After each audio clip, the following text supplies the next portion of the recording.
C'était une magnifique nuit du commencement de l'hiver. L'air était juste assez vif pour ranimer, après la chaleur du compartiment et la puanteur du chemin de fer. Le vent qui, de l'ouest, avait tourné légèrement au nord, avait éclairci le ciel de tout nuage, sauf une ou deux taches légères qui descendaient rapidement vers l'horizon.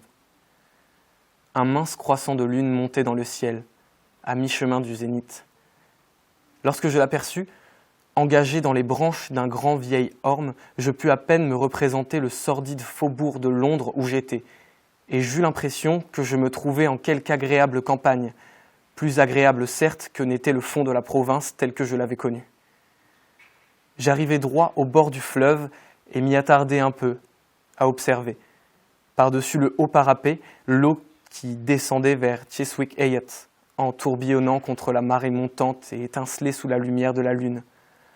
Quant au vilain pont d'en bas, je ne fis pas attention ou n'y pensai pas, sauf au moment où je fus surpris de ne plus trouver en aval la rangée de lumière.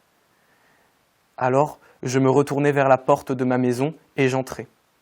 Et aussitôt que j'eus fermé la porte, tout souvenir disparut de la brillante logique et de la perspicacité qui avait rendu si lumineuse la récente discussion.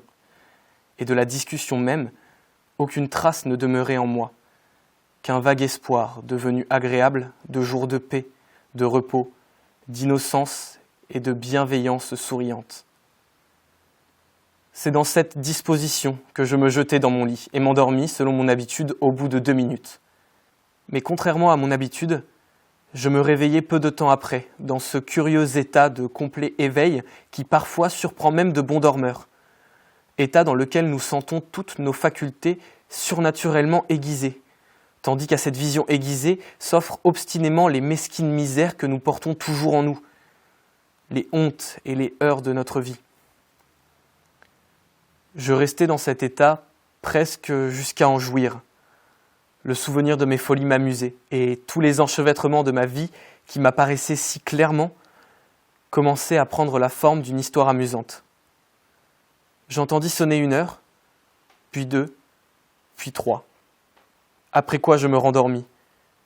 Je m'éveillai encore de ce sommeil et traversai par la suite des aventures tellement surprenantes que je pense devoir les raconter à nos camarades, et même au public.